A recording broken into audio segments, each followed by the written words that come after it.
Buenas noches, tenemos la lectura de la liturgia de la palabra del día viernes 6 de septiembre.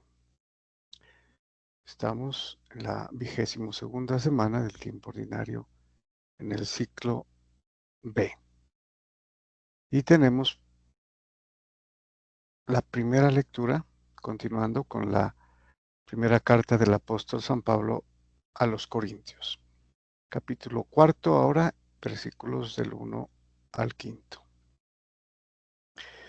Bueno, entonces le dice San Pablo a los Corintios: Hermanos, que la gente solo vea en nosotros servidores de Cristo y administradores de los misterios de Dios. Como lo había dicho antes, ¿no es cierto? En el pasaje anterior, que los apóstoles son servidores, ¿no? O administradores o dispensadores de los misterios de Dios, ¿no? No son de ellos, sino de Dios. Muy bien, continúa. Ahora, lo que se busca en los administradores es que sean fieles. Para mí, lo de menos es que ustedes me pidan cuentas o un tribunal humano. Ni siquiera yo me pido cuentas. La conciencia, es verdad, no me remuerde, pero tampoco por eso quedo absuelto. Mi juez es el Señor. Con esto San Pablo les está diciendo a los corintios, ¿no? Que el que le debe pedir cuentas es Dios, por el buen trabajo o no tan bueno que esté haciendo, no lo mismo que a Apolo. Entonces, por eso aquí un tanto les recrimina, ¿no? Que no pueden ellos ponerse de jueces, ¿no? O escoger, ¿no? Entre uno y otro, sino el centro es Jesucristo y ellos le rendirán cuentas al Señor. Continúa San Pablo diciendo: así pues, no juzguen antes de tiempo, dejen que venga el Señor. Él iluminará lo que esconden las tinieblas y pondrá al descubierto los designios del corazón. Entonces, cada uno recibirá lo que merece.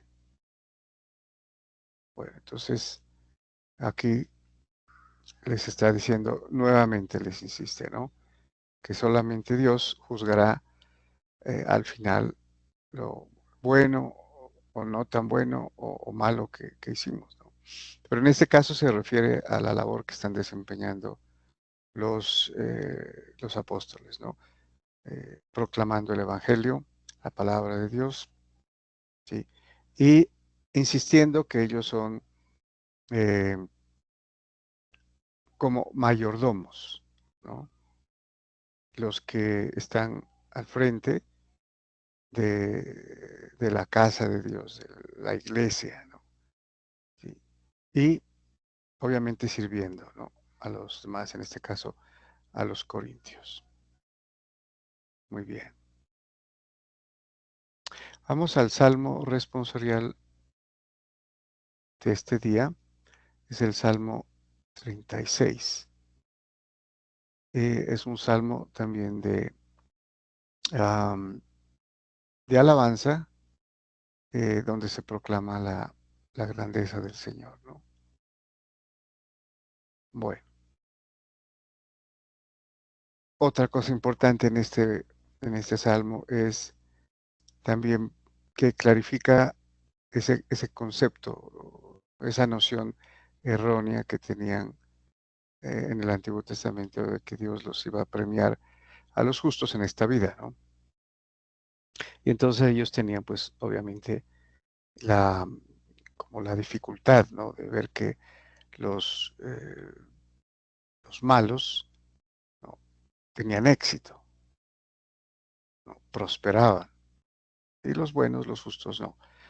Pero aquí San Pablo les va a decir, perdón, San Pablo, el salmista les va a decir que eso solamente es apariencia, ¿no?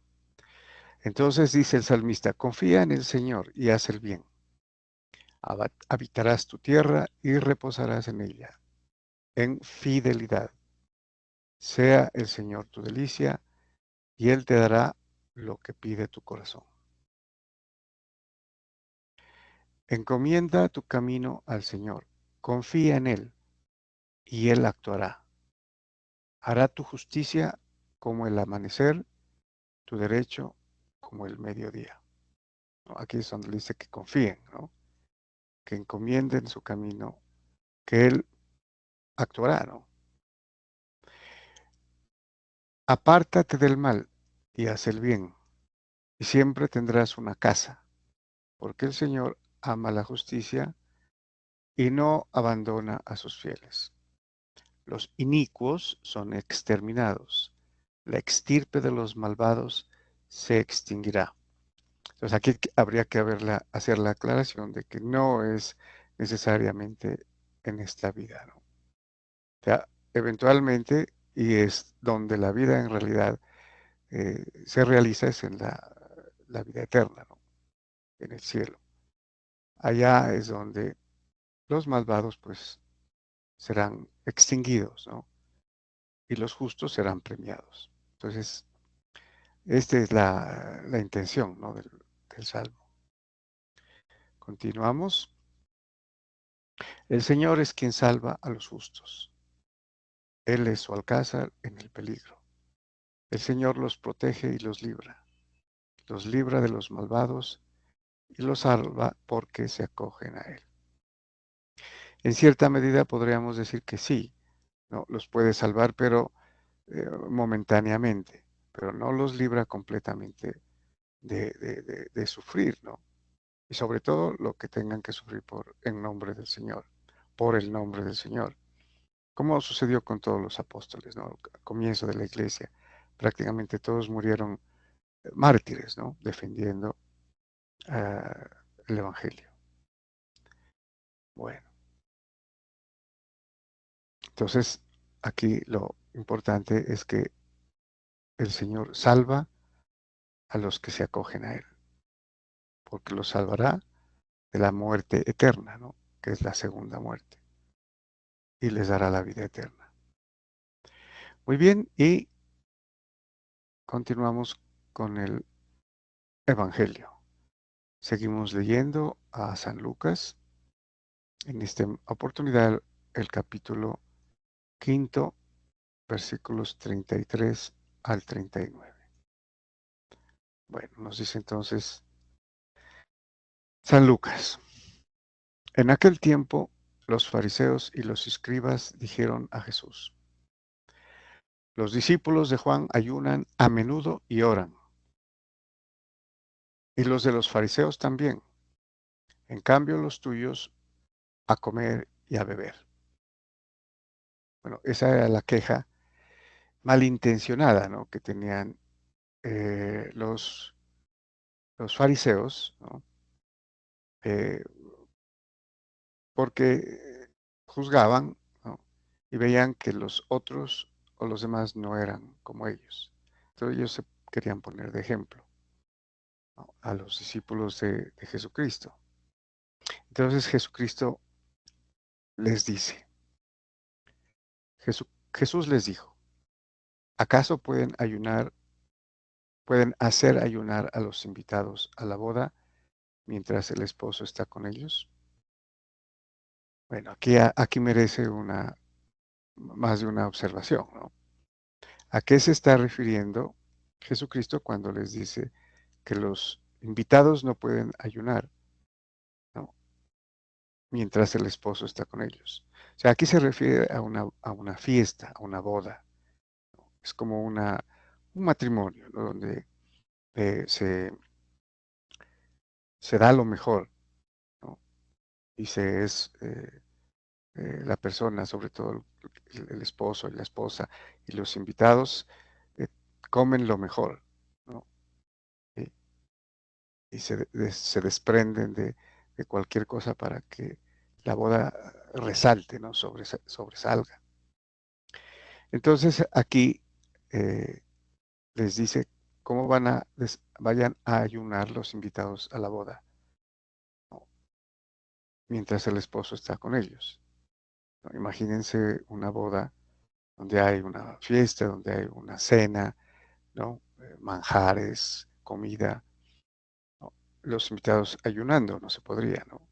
Sería un insulto. Aquí les está diciendo precisamente referido esto a la iglesia, porque el esposo es él, Jesucristo, ¿no? Y la esposa es la iglesia, que son todos los que vendrán a creer, ¿no? En Jesucristo, a hacerle caso, a poner por obra su palabra, su evangelio, especialmente en el mandamiento del amor. A eso se refiere, ¿no? Jesucristo cuando les dice, ¿acaso pueden hacer ayunar a los invitados a la boda mientras el esposo está con ellos?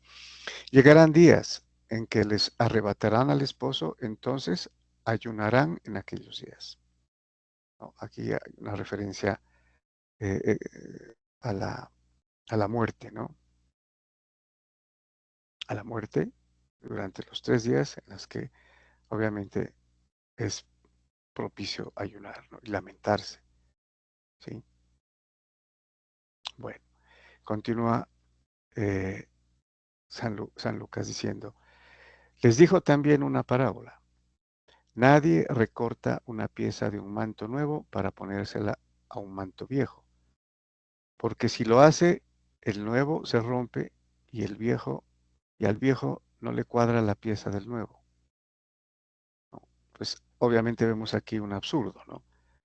Si nadie eh, quiere arreglar o remendar un vestido viejo con un nuevo, ¿no? Sería absurdo, porque pues se dañarían las dos cosas. Aquí lo que se refiere al a la idea de que los judíos estaban siempre defendiendo sus costumbres, sus tradiciones, que eran tradiciones de hombres, ¿no? Que ellos habían prácticamente acomodado, se las habían acomodado, ¿no? La ley la habían acomodado a sus intereses. Entonces estaban siempre viendo en el Antiguo Testamento lo que debían hacerse. Y él les dice, referido al manto nuevo, es lo nuevo, el espíritu, ¿no? No puede acomodarse a lo viejo, a lo antiguo, que es el Antiguo Testamento. Los dos son importantes en su sitio, ¿no? Pero no se puede ir a hacer una cosa nueva con una medida vieja, ¿no? Antigua. Bueno, y les dice en una segunda instancia, nadie echa vino nuevo en odres viejos, porque si lo hace, el vino nuevo reventará los odres y se derramará, y los odres se estropearán. A vino nuevo, odres nuevos, ¿sí? Pues la misma, ¿no? La misma cuestión. Los odres son recipientes que normalmente en esa época los hacían de, de piel de animal o de tripa de animal, ¿no? Y obviamente cuando ya habían servido, ¿no? O sea, su vida útil con una fermentación del vino, pues obviamente ya no podían soportar otra, ¿no? Entonces se desechaban. Entonces, nuevamente, el vino nuevo, que sería lo espiritual, ¿no? El Nuevo Testamento, no se puede hacer o comparar, ¿no? O encasillar en lo antiguo, ¿no? En el Antiguo Testamento.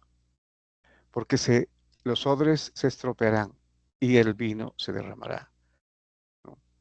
Bueno, y termina diciendo, nadie que cate vino añejo quiere el nuevo, pues dirá, el añejo es mejor. Aquí hay una aparente contradicción, ¿no? Al decir que el añejo es mejor. O sea que, referido al Antiguo Testamento, nadie que cate el vino nuevo, ¿no? Eh, le va a gustar tanto como el viejo, ¿no? Entonces el vino añejo es mejor. El añejo es mejor, dicen, ¿no? Bueno, esto, esa aparente contradicción se puede explicar de la siguiente manera. Eh, los fariseos siempre mantendrían que el Antiguo Testamento es el mejor, ¿sí? La ley y los profetas. De hecho, en este momento también, ¿no? Ellos desconocen lo nuevo, porque desconocen al Mesías, desconocen a Jesucristo, ¿no? Entonces, ellos no podrán escuchar, ¿no? Eh, que el Nuevo Testamento es lo mejor, porque es el cumplimiento del Antiguo, ¿no? Es la perfección, es la plenitud del Antiguo. Entonces ellos siempre dirán, el añejo es mejor, ¿no? Pero obviamente sabemos que es importante porque las raíces de la iglesia, del cristianismo católico, pues obviamente está en el Antiguo Testamento, ¿no? Pero es importante en cuanto son las raíces, pero el cumplimiento es el Nuevo Testamento, es Jesucristo, ¿no? Dios hecho hombre para la salvación del género humano. Muy bien, muchas gracias y bendiciones.